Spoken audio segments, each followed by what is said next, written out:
नमस्कार दोस्तों, great to India YouTube channel में आपका स्वागत है। यह है फ्यूचर लर्निंग प्लेटफॉर्म। तो दोस्तों, आज हम एमएस एक्सेल की एफिशिएंसी टेस्ट के बारे में आज इंट्रोडक्शन दूंगा। तो ज़रूर ये सेशन को लाइक, शेयर और सब्सक्राइब ज़रूर करें और चैनल से जुड़ जाइए जल्दी से। आज की अपनी इंपॉर्टेंट जो क्लास रहने वाली है एक्सेल की एफिशिएंसी टेस्ट के बारे में रहेगी। किस तरीके से आपको सारे पॉइंट क्लियर करवाऊँगा वो आप आराम से इस वीडियो को आराम से देखें और जल्दी से जुड़ जाइए। जो भी कैंडिडेट अभी तक नहीं जुड़े वो जल्दी से चैनल को लाइक शेयर ज़रूर करें। तो दोस्तों, आज अपना जो सेशन रहने वाला है एक्सेल की एफिशिएंसी टेस्ट के बारे में। तो आज अपना इसमें इंट्रोडक्शन रहेगा। ओके, जिसने भी जो पिछली जो भी एमएस वर्ड की जो क्लासें ली है तो उसकी तैयारी आप अच्छे से कर रहे होंगे। कोई भी high court steno, LDC, other जो भी एग्ज़ाम की एफिशिएंसी आती है उसमें से आपको ध्यान से उसमें क्लास जो दे रखे हैं वो करनी है। और प्रैक्टिस के लिए सबसे बड़ी बात ये ध्यान रखनी है, प्रैक्टिस के लिए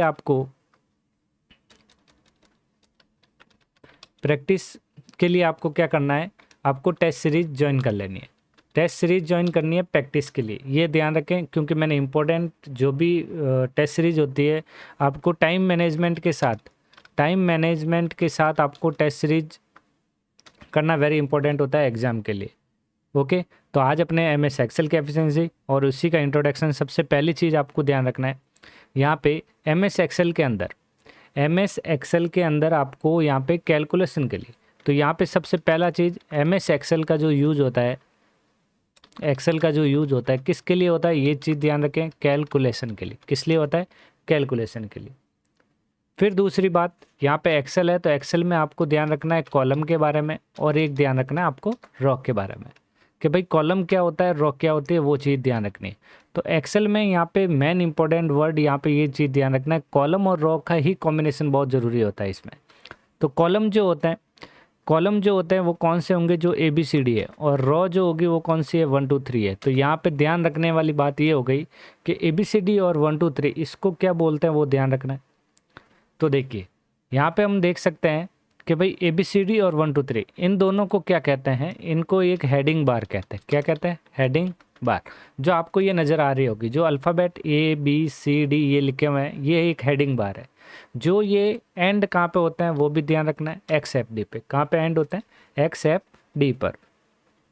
फिर दूसरी बात, जहाँ पे आपको 1 2 3 दिख रहा है ये नंबरिंग सीरीज है, तो ये नंबरिंग जो एंड होती है वो कहाँ पे होती है वो ध्यान रखना है, 10 48 576 576 यहाँ पे ये जाके एंड होती है। इतनी यहाँ पे रो होती है और इतने कॉलम, और कॉलम के नंबर ऑफ बात करें तो 16 384 ये नंबर ऑफ कॉलम होते हैं, ये ध्यान रखना है आपको।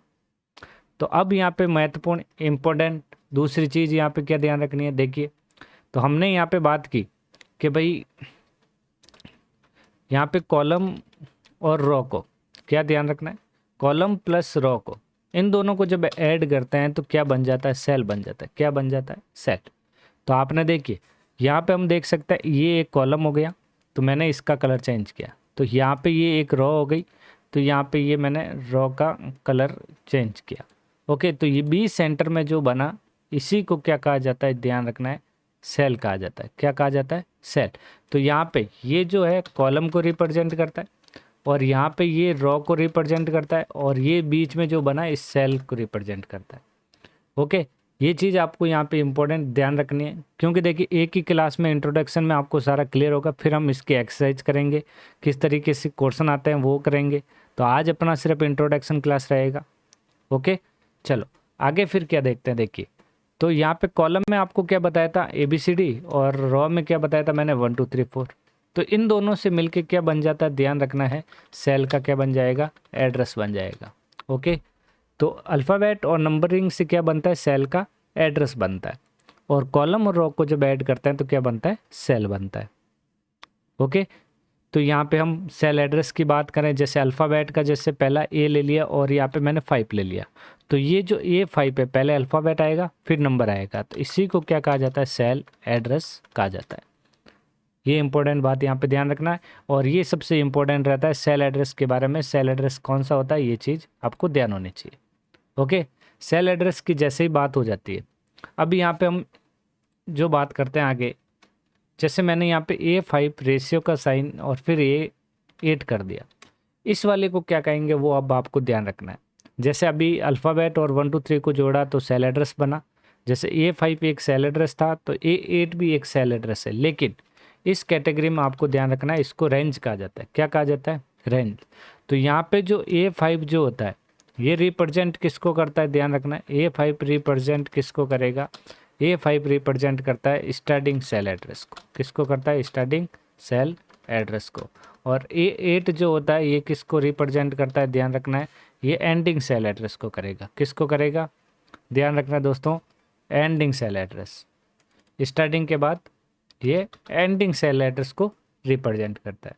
तो यहाँ पे नंबर ऑफ कितने देखो, यहाँ कैंडिडेट 1 था, यहाँ A5 से A8 का मतलब है स्टार्टिंग टू एंड। तो यहाँ A5 भी है इस कैटेगरी में, इस कैटेगरी में A6 भी है, A7 भी है और A8 भी है। तो यहाँ नंबर ऑफ 4 डिजिट मिलेगी आपको। ओके, तो रेंज वाले फॉर्मूले अलग होते हैं और सेल एड्रेस वाले अलग होते हैं। तो यहाँ पे आपको ये चीज़ ध्यान रखनी है। फिर यहाँ पे नेक्स्ट एक्सेल के अंदर formula start with equal sign. Formula शुरू किससे होता है? इक्वल साइन से शुरू होता है। तो एक्सेल में जो भी फॉर्मूला बनाया जाता है वो किसके थ्रू शुरू होता है? इक्वल साइन से शुरू होता है। ये भी अपनी इंपॉर्टेंट लाइन ध्यान रखनी है कि भाई फॉर्मूला शुरू होगा तो इक्वल साइन से ही शुरू होगा। फिर यहाँ पे नेक्स्ट 2 चीज़ और मिलेगी आपको वापस, सेल एड्रेस और एक वापस मिला रेंज। दोनों में डिफरेंट है। रेंज में पर्टिकुलर फार्मूले फिक्स यूज किए जाते हैं और सेल एड्रेस में आपको कस्टमाइज किए जाते हैं फार्मूले। तो अब जैसे देखिए, रेंज में आप फार्मूला जैसे आपको टोटल के लिए रेंज लगाई जाएगी, टोटल निकालना हो, एवरेज निकालना हो, मिनिमम वैल्यू निकालनी हो, मैक्सिमम वैल्यू निकालनी हो, तो ध्यान से ये सारे फार्मूले रखना याद, क्योंकि एग्जाम में पूछा जाता है। तो ये टोटल के लिए जो फार्मूला लगता है सम लगता है, एवरेज के लिए एवरेज लगता है, मिनिमम के लिए MIN, मैक्सिमम के लिए MAX, काउंट के लिए काउंट। तो ये सभी फार्मूले जो होते हैं रेंज बेस पे होते हैं। और सेल एड्रेस पे क्या होता है? कोई भी एडिशन, कोई भी प्लस करना हो, एडिशन ऐड करना हो, सब्सट्रैक्ट करना हो, मल्टीप्लाई करना हो, एडिशन हो गया, सबसे मल्टीप्लाई हो गया, और डिवाइड करना हो, तो ये सारे जो फॉर्मूले होते हैं वो किस में लगते हैं? यहाँ पे सेल एड्रेस के तौर पे लगता है। सेल एड्रेस एक कैटेगरी अलग है और एक रेंज कैटेगरी अलग है। ओके, दोनों में डिफरेंस है। मल्टीपल, जैसे आपको परसेंटेज निकालना हो तो आपको सेल एड्रेस वाला ही फॉर्मूला निकालना पड़ेगा, डिस्काउंट निकालना हो तो इसी पे, बोनस निकालना हो, ये सारे जो फॉर्मूले सेल एड्रेस बेस पे होता है। कंडीशन वाले फॉर्मूले होते हैं तो वो भी किस पे आएगा? सेल एड्रेस के बेस पे होगा। ओके, तो सेल एड्रेस से एक पर्टिकुलर अलग चीज़ मिलेगी और रेंज अलग मिलेगी। अब यहाँ पे हम नेक्स्ट समझते हैं। इतना समझ में आया? स्क्रीनशॉट ले लेना आप, जो भी यहाँ पे क्लास जो चल रही है आप आराम से इसका स्क्रीनशॉट लेके नोट डाउन करके फिर इसकी ज़रूर प्रैक्टिस करें और इसको याद करें। फिर हम एक्सरसाइज शुरू करेंगे। देखिए आप, फिर यहाँ पे नेक्स्ट, तो यहाँ पे सेल एड्रेस और रेंज हो गया। अब यहाँ पे इसके बात करते हैं सिंटेक्स की। अब फॉर्मेट कैसा लगेगा आपको, सिंटेक्स के बारे में जानना बहुत ज़रूरी है। अब फॉर्मूला जैसे सेल एड्रेस का होगा एक तो, और एक रेंज का होगा, ये 2 इंपॉर्टेंट फॉर्मूले लगाने के तरीके। अब सेल एड्रेस में फॉर्मूला वही इक्वल टू से स्टार्ट होने वाला है।